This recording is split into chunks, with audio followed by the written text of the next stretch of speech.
রাজ্য রাজনীতিতে অতি পরিচিত নাম সন্দেশখালী। গত লোকসভা ভোটের আগে এমনকি পরবর্তীতেও বিভিন্ন সময়ে সংবাদ শিরোনামে উঠে এসেছে এই জায়গার নাম। এবার ফের একবার চর্চা এই সন্দেশখালী। এই প্রসঙ্গে সন্দেশখালীর বিধায়ক সুকুমার মাহাতো বলছেন যে কিছু মানুষ এখনো বিভিন্নভাবে উত্তপ্ত করে রাখার জন্য চক্রান্ত করছে। কিছু মানুষ চাইছে আগের পরিস্থিতিই থাকুক, আর এর জন্যই মিসগাইড করছে। সুকুমার মাহাতো আরও বলছেন যে হাইকোর্টের অবজারভেশনে সন্দেশখালীতে শেখ শাহজাহানের বিরুদ্ধে থাকা মামলাগুলির তদন্ত চলছে। একই সঙ্গে সম্প্রতি চর্চায় উঠে আসা সরবেরিয়ার মণ্ডল পরিবারের সঙ্গে বিজেপি নেত্রী রেখা পাত্রর সাক্ষাৎ না হওয়ার প্রসঙ্গ উঠে আসে সুকুমার মাহাতোর কথায়। কি বলছেন তৃণমূল বিধায়ক, শোনাবো আপনাদের। এই যে নতুন করে দেখা যাচ্ছে শেখ শাহজাহানের বিরুদ্ধে অভিযোগ উঠছে, তার স্ত্রী পাল্টা অভিযোগ, নতুন করে কি কোনোভাবে সন্দেশখালী আবার অশান্তির পরিবেশ তৈরি হচ্ছে? গত লোকসভা ভোটের পর থেকে এখনো পর্যন্ত সন্দেশখালী কোনো ইনসিডেন্ট হয়নি।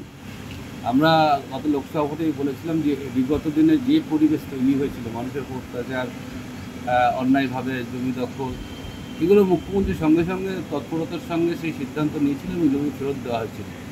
বর্তমানে কিছু মানুষ যারা এখনও সেইগুলো উস্কে রাখার জন্য বিভিন্নভাবে এটা চক্রান্ত করছে, আমার মনে হয় যে কিছু মানুষ চাইছে যে আগের সেই পরিবেশ থাকুক, এই জন্য কোথাও একটা মানে মিসগাইড করছে। এবং ইতিমধ্যে কিছু ভাইরাল অডিও আমরা দেখেছি যে স্বার্থসিদ্ধির জন্য কিছু মানুষ শাহজাহান শেখের নাম করে হোক, শাহজাহান শেখের পক্ষে হোক আর বিপক্ষে হোক, তারা এই চক্রান্ত তৈরি করছে, পরিকল্পিত চক্রান্ত। আবার দেখুন, এইখানে কিছু বলবো যে হাইকোর্ট এবং হাইকোর্টের অবজারভেশনে সন্দেশখালীতে শেখ শাহজাহানের যে কেসগুলো আছে সেগুলো তদন্ত চলছে। কিছু জমি ফেরত দেওয়ার সিদ্ধান্ত হাইকোর্ট নিয়েছে এবং এই জমিকে কেন্দ্র করে এই মণ্ডল পরিবারের সঙ্গে যে ঝামেলা, সেটাও কিন্তু হাইকোর্টের অবজারভেশনে আছে। ফলে এই জিনিসগুলো ইডি এবং সিবিআই যে তদন্ত করছে সেটাও হাইকোর্টের অবজারভেশনেই হচ্ছে।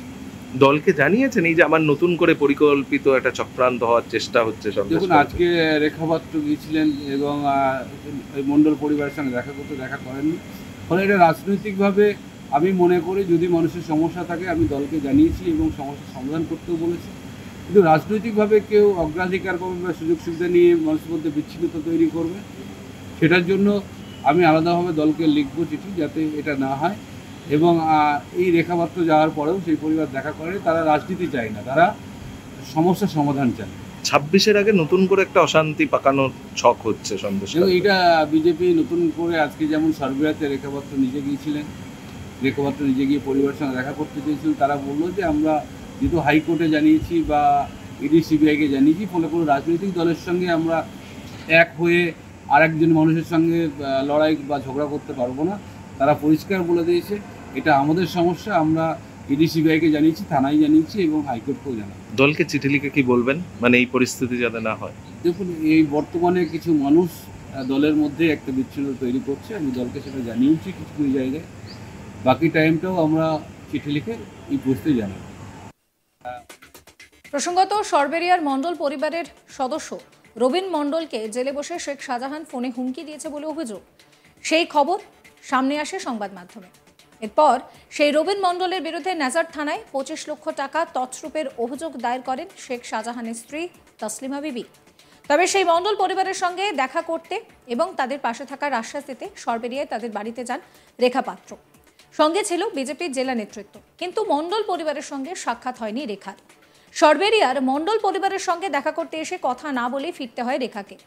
রেখা পৌঁছে দেখেন যে মণ্ডল পরিবারের সদস্যরা কেউ বাড়িতে নেই, গেটে তালা দেওয়া রয়েছে। রেখা পাত্রের দাবি শেখ শাহজাহানের বাহিনী ওই মণ্ডল পরিবারকে হুমকি দিয়েছে, তাই তারা বাড়ি ছেড়ে চলে গিয়েছেন, আর সেই কারণেই তাদের সঙ্গে দেখা হয়নি। তবে তারা পরিবারের পাশে রয়েছেন, প্রয়োজন হলে আইনের দ্বারস্থ হবেন। কি বলছেন বিজেপি নেত্রী রেখা পাত্র, শোনাবো আপনাদের।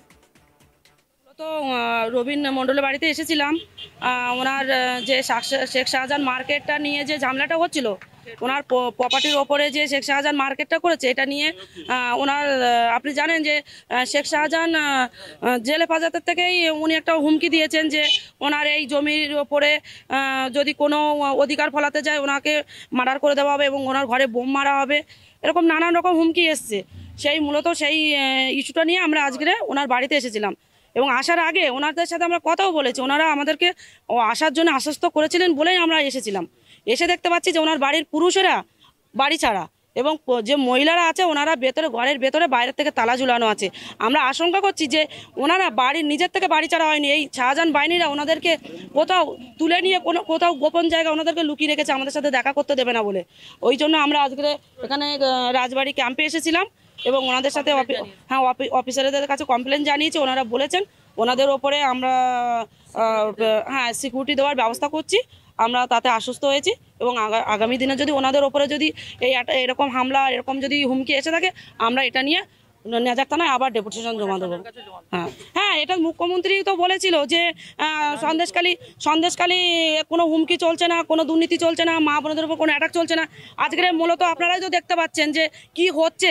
মূলত এতদিন আন্দোলনটা আমাদের কিন্তু চেপে যাওয়ার পরেই কিন্তু গোপনে গোপনে ওদের কিন্তু হামলা চলছিল, তারপরেও কিন্তু আজকের কিন্তু সেটা কিন্তু প্রকাশ্যে এসেছে।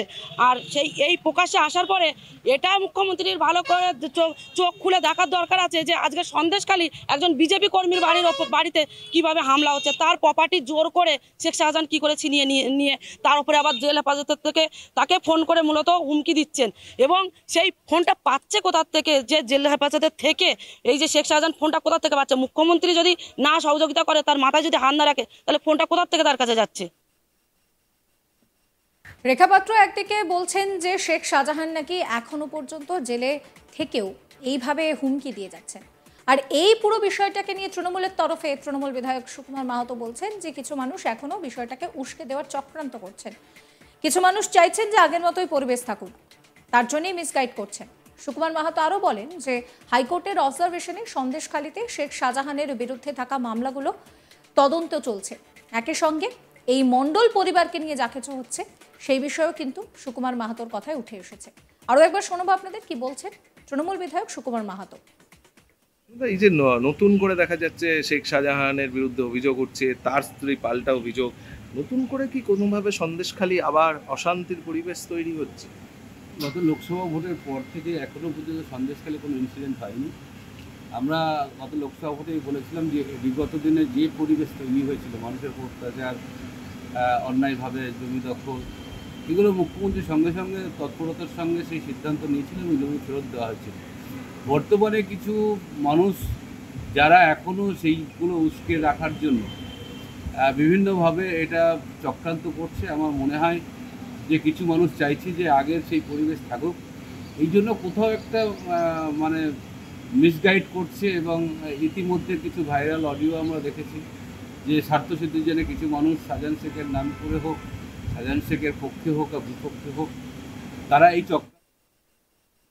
সন্দেশখালী কি সন্দেশখালীতেই রয়েছে? আপনাদের মতামত জানাবেন। সমস্ত খবরের আপডেটের জন্য চ্যানেলটিকে সাবস্ক্রাইব করবেন, নোটিফিকেশনের জন্য বেল আইকনে ক্লিক করবেন। আমরা হোয়াটসঅ্যাপে রয়েছে, ফলো করতে ভুলবেন না আজ তাক বাংলার হোয়াটসঅ্যাপ চ্যানেল।